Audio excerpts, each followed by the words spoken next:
हरे राम हरे राम राम राम हरे हरे हरे कृष्ण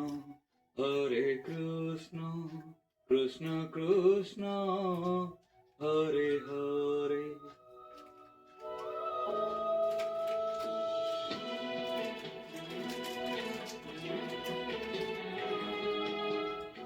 बाबा प्रणाम। दीर्घायु भव। बाबा, हमें बेटा हुआ है, आप उसका नामकरण कीजिए और हमें आशीर्वाद दीजिए बाबा। बेटे का नाम नित्यानंद रहेगा। बेटा हमेशा आनंद में रहेगा। प्रभु जगन्नाथ मंगल करेंगे। बाबा ये लीजिए, ये कुछ मुद्राएं रख लीजिए बाबा। वत्स, मुद्राएं मेरे किस काम की होंगी? बल्कि तुम इसे लेकर किसी दुखी व्यक्ति को दे दो, तुम्हारा मंगल होगा। नहीं बाबा, आप मना मत कीजिए, श्रद्धा से दे रहा हूँ, रख लीजिए बाबा।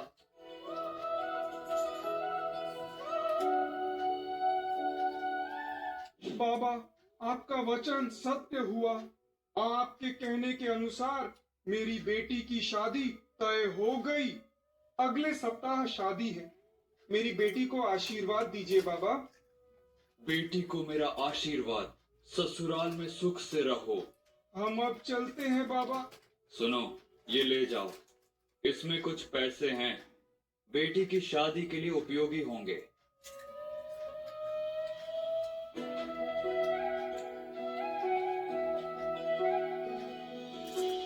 बाबा, मैं आपके लिए चावल लाई हूँ, इसे ग्रहण कीजिए।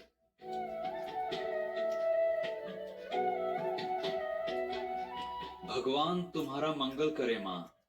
अहिष लक्ष्मी भव। बाबा कुछ सब्जी लेकर आई हूँ। सदा सुखी भव, दीर्घायु भव।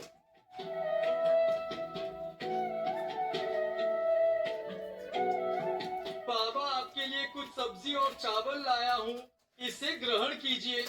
वत्स, आज के लिए जितना आवश्यक था मिल गया है, तुम सब ले जाओ।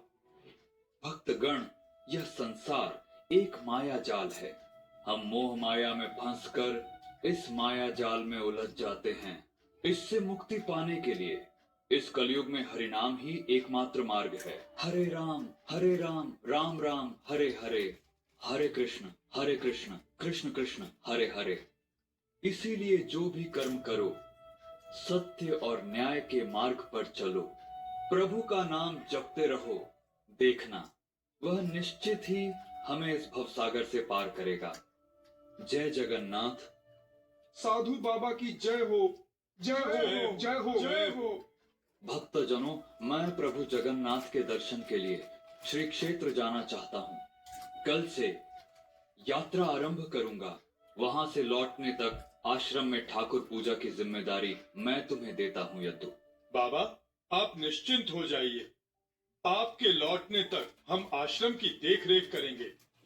हरे राम राम राम हरे हरे, हरे कृष्ण कृष्ण कृष्ण हरे हरे।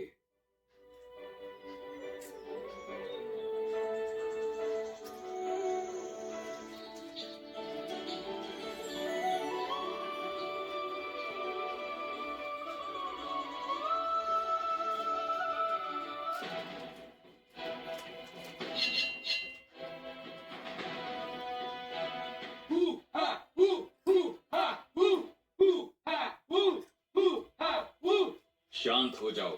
बताओ, मुझे यूं घेरने का क्या उद्देश्य है? हम तुम्हें मार देंगे।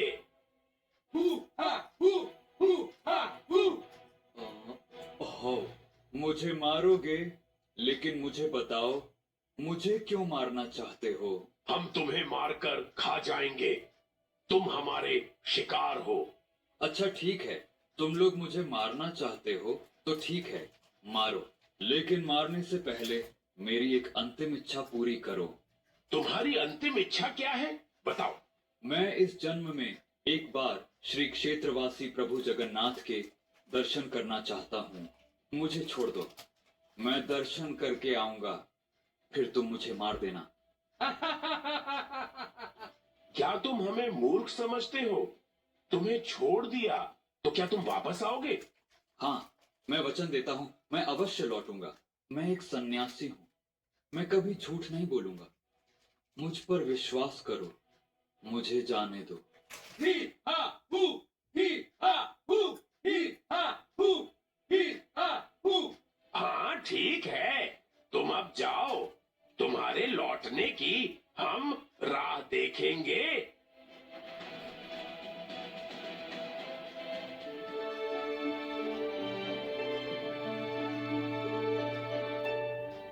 ओह, क्या सौभाग्य! जगन्नाथ के आशीर्वाद से बड़ी सड़क पर पहुंच गया।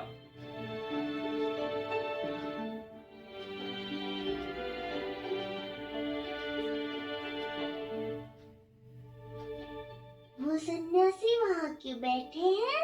चलो जाकर पूछते हैं। प्रणाम, मैं आपको आज पहली बार देख रहा हूँ। आप शायद आज ही श्री क्षेत्र आए हैं। हाँ, मैं आज पहली बार श्री क्षेत्र आया हूँ। प्रभु जगन्नाथ के दर्शन करूंगा। तो आइए, मैं आपको जगन्नाथ के दर्शन करवाता हूँ।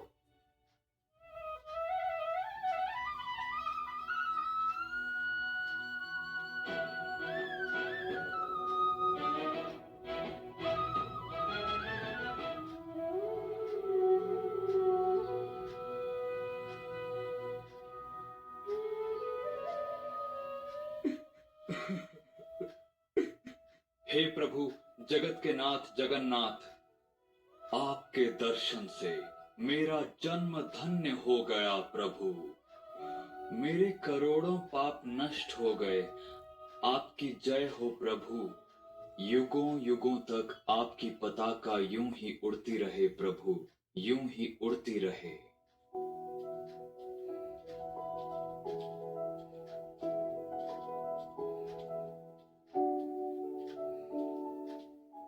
साधु बाबा, आपने दर्शन कर लिए। अब चलिए, पास के आश्रम में मैं आपके रहने की व्यवस्था कर देता हूँ। नहीं बलराम, मैं यहाँ नहीं रुकूंगा। आज ही यहाँ से प्रस्थान करूंगा। आप इतनी दूर से पहली बार आए हैं, कुछ दिन रुकते तो अच्छा होता। रुकने की इच्छा थी, लेकिन यदि मैं यहाँ रुक गया तो सब व्यर्थ हो जाएगा। मैं झूठा हो जाऊंगा। हाँ, अनर्थ हो जाएगा। क्या अनर्थ होगा? मैं कुछ समझ नहीं पाया। मैं श्री क्षेत्र की ओर यात्रा कर रहा था और रास्ते में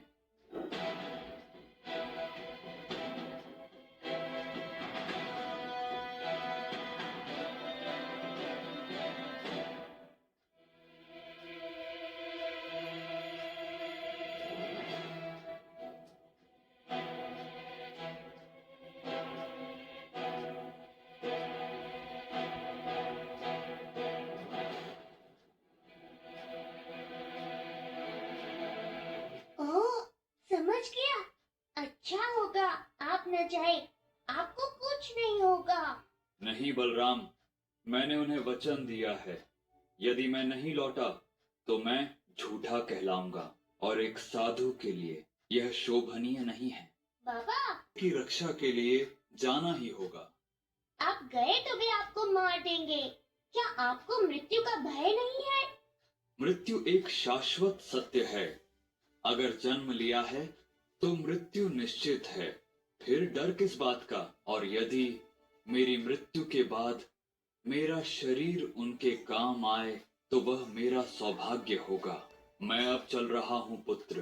प्रभु जगन्नाथ तुम्हारा मंगल करें। धन्य है आप, सत्य की रक्षा के लिए मृत्यु से भी नहीं डरे। धन्य हो आप महात्मा।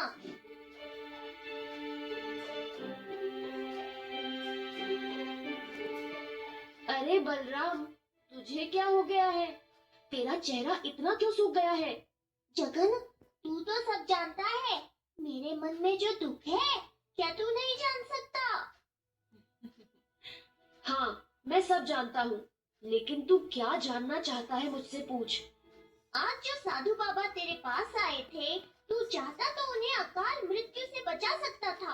बलराम, सभी जीव अपने कर्म के अनुसार फल भोगते हैं। वो साधु बाबा इतने बड़े महात्मा थे, उन्होंने ऐसा क्या पाप किया कि उन्हें ऐसी मृत्यु मिली? उन्होंने इस जन्म में कोई पाप नहीं किया। ये उनके पिछले जन्म के कर्म हैं, जो उन्हें इस जन्म में भुगतने पड़ रहे हैं। उन्होंने ऐसा क्या किया था? वो साधु पिछले जन्म में एक सम्मानित परिवार में जन्मे थे। स्वभाव से वो अत्यंत क्रूर और निर्दयी भी थे। हत्या करना उनका शौक था। बिना कारण पशुओं का शिकार करके आनंद लेते थे। उस जन्म में उन्होंने 22 प्राणियों की हत्या की थी। उसका फल है जो वे इस जन्म में भोगने जा रहे हैं। ओह, समझ गया।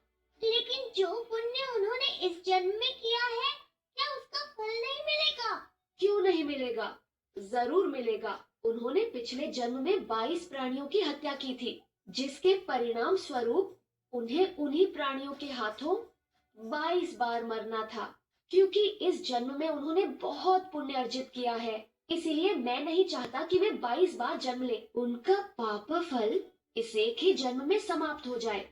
लेकिन कैसे? वे जंगली लोग वही प्राणी हैं जो पिछले जन्म में साधु के हाथों मारे गए थे। उनके हाथों मृत्यु पाकर साधु अपने पिछले जन्म के फल भोगेंगे। ओह, ऐसी बात है। हाँ, और एक बात हमेशा याद रखो, कर्म का फल अवश्य भोगना पड़ता है। इसलिए कुछ भी बुरा करने से पहले 100 बार सोच लेना चाहिए। पाप और पुण्य का लेखा जोखा लेकर प्रभु जगन्नाथ न्यायाधीश के रूप में विराजमान हैं। पाप और कर्म से दूर हो